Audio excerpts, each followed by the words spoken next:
IC Cars just analyzed over 174 million vehicles. Their conclusion: Toyota has a 17.8% chance of reaching 250,000 miles. That is nearly 4 times the industry average. Honda is right behind them.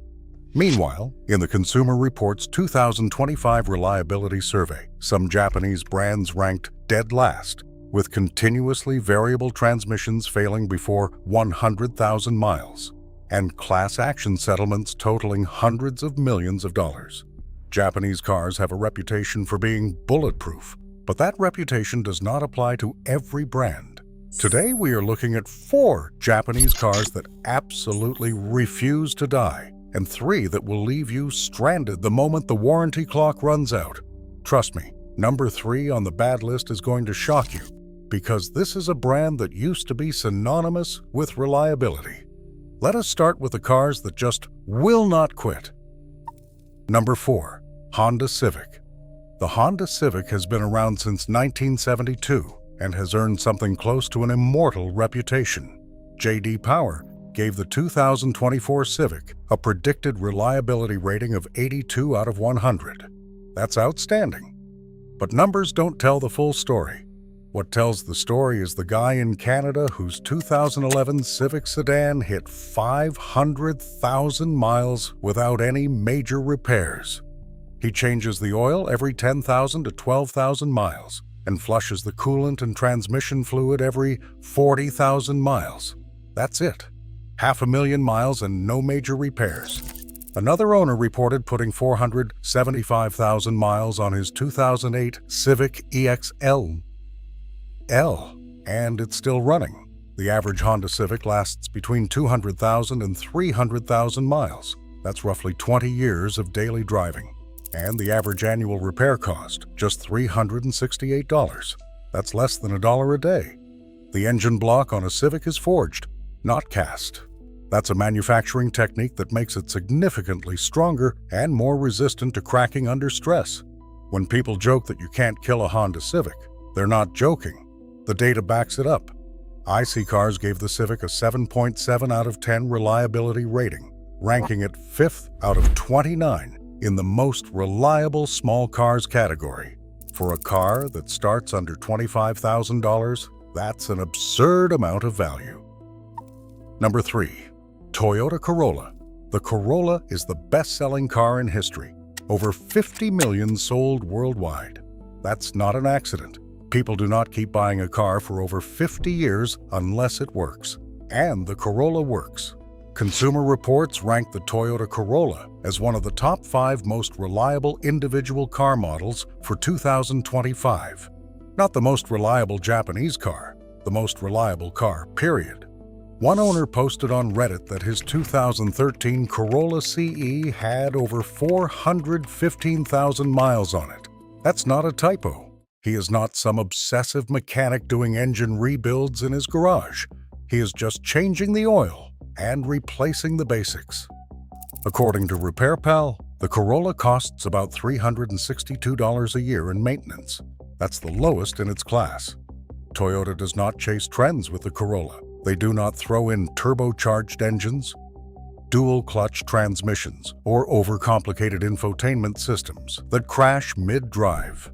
They use proven technology, a naturally aspirated engine, a straightforward CVT that has been refined over decades, and they build it right. That's why IC Cars data shows the Corolla has a strong chance of reaching 200,000 miles and beyond. Some Corollas are known to surpass the 400,000 mile mark with nothing more than basic upkeep.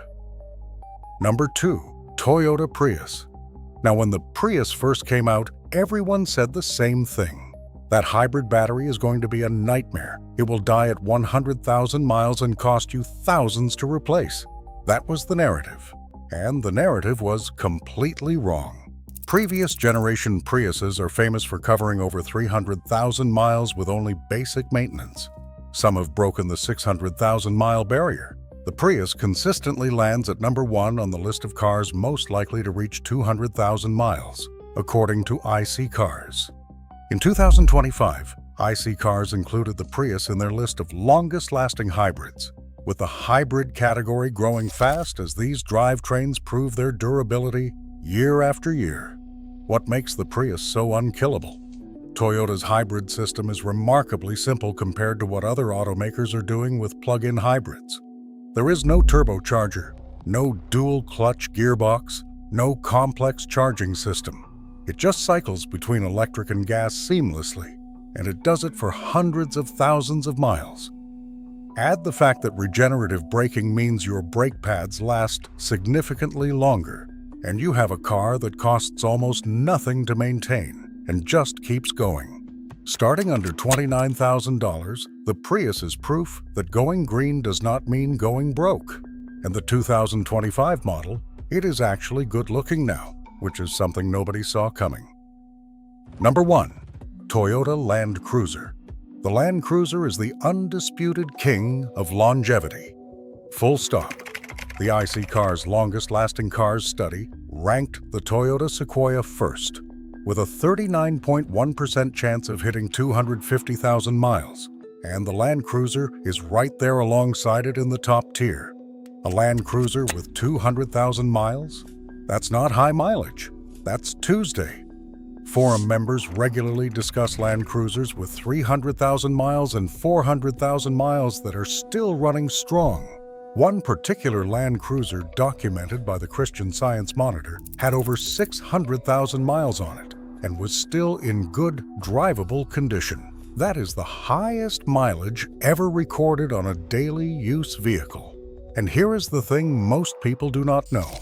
Toyota does not build the Land Cruiser just anywhere.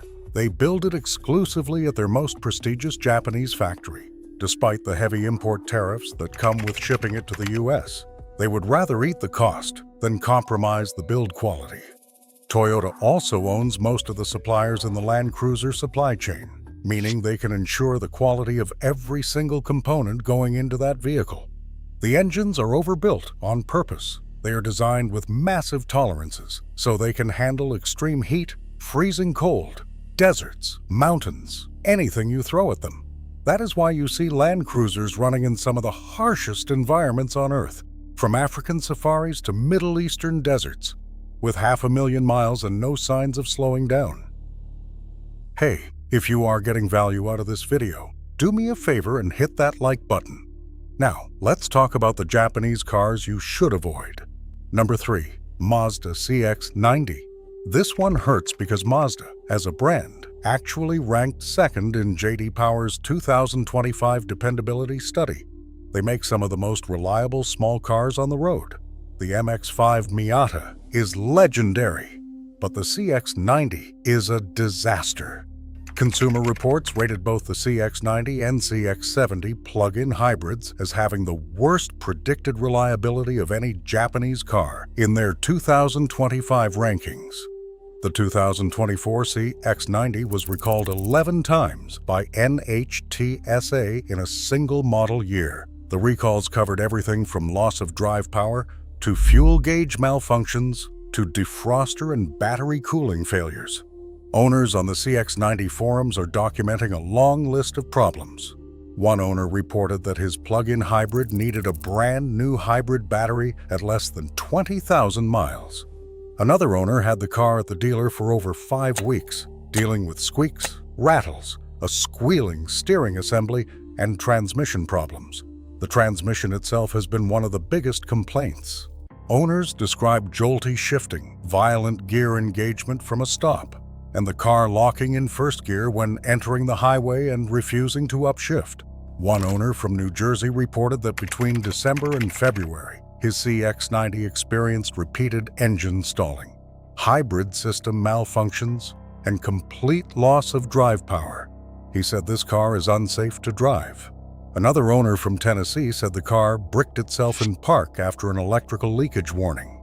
The dealer could not even get it to move, starting around $40,000 and climbing north of $56,000 for the plug-in hybrid. This is a lot of money for what early buyers are calling a beta test. Some owners who purchased early 2024 models have literally lemon-lawed their vehicles. Mazda seems to be slowly sorting out the issues with the 2025 models, but the damage is done for anyone who bought early. Number 2. Mitsubishi Outlander. Mitsubishi has fallen so far off the radar in the US that Consumer Reports did not even include the brand in their annual reliability report. That is how irrelevant they have become. In J.D. Power's 2025 dependability study, Mitsubishi ranked dead last among Japanese automakers. The Outlander is their flagship vehicle. The biggest problem is the CVT transmission. It is made by Jotco, the same company that supplies Nissan's notoriously problematic CVTs. Owners report jerking, shuddering, hesitation during acceleration, and complete transmission failure.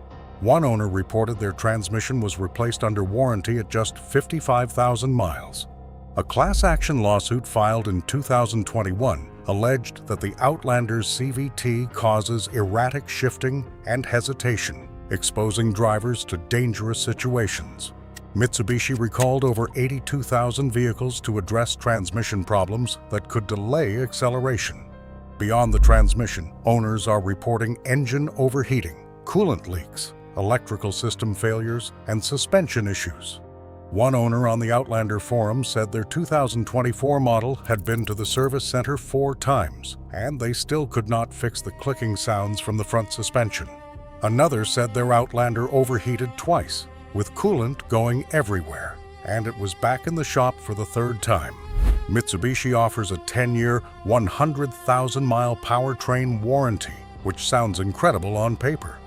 But if you are replacing a transmission at 55,000 miles and dealing with engine overheating issues on a vehicle that is barely broken in, that warranty is doing overtime for all the wrong reasons. And once that warranty expires, you are looking at $3,500 to $8,000 for a CVT replacement out of pocket. Number 1. Nissan Altima, Rogue, Sentra, and basically anything with a CVT. Nissan's CVT problem is not a quirk. It is an epidemic. Nissan has been hit with multiple class action lawsuits over their continuously variable transmissions, and they have paid out hundreds of millions of dollars in settlements. In one settlement alone, Nissan agreed to pay $277.7 million to resolve claims that they knowingly sold vehicles with defective CVTs. The lawsuits allege that Nissan knew about the problem as far back as 2009 and failed to warn customers or fix it. The symptoms are well documented: violent shuddering, sudden loss of power, overheating, and complete transmission failure well before 100,000 miles. Some owners report problems as early as 20,000 miles. The Nissan Altima and Sentra have landed on CarComplaints.com worst vehicles list, with transmission being the #1 complaint category by a massive margin. One Rogue owner reported total transmission failure at just 4,700 miles. And here is what makes this so devastating. CVT replacements on a Nissan run between $3,500 and $8,000. For a car that might only be worth $12,000 to $15,000 at that point, you are looking at a repair that costs half the value of the vehicle. Nissan ranked dead last among Japanese automakers in Consumer Reports' 2025 reliability rankings. The company lost $4.5 billion last year and is laying off 15% of its global workforce, roughly 20,000 employees. Moody's downgraded their stock rating to junk status. When a company is hemorrhaging money and cutting staff, investing in engineering improvements is not exactly the top priority. The Nissan brand that built the original Datsun 240Z, the R32 Skyline, and the legendary Patrol is now known for transmissions that self-destruct. And if you buy a used Nissan with a CVT after the warranty has expired, you are essentially playing Russian roulette with your bank account. And there you have it.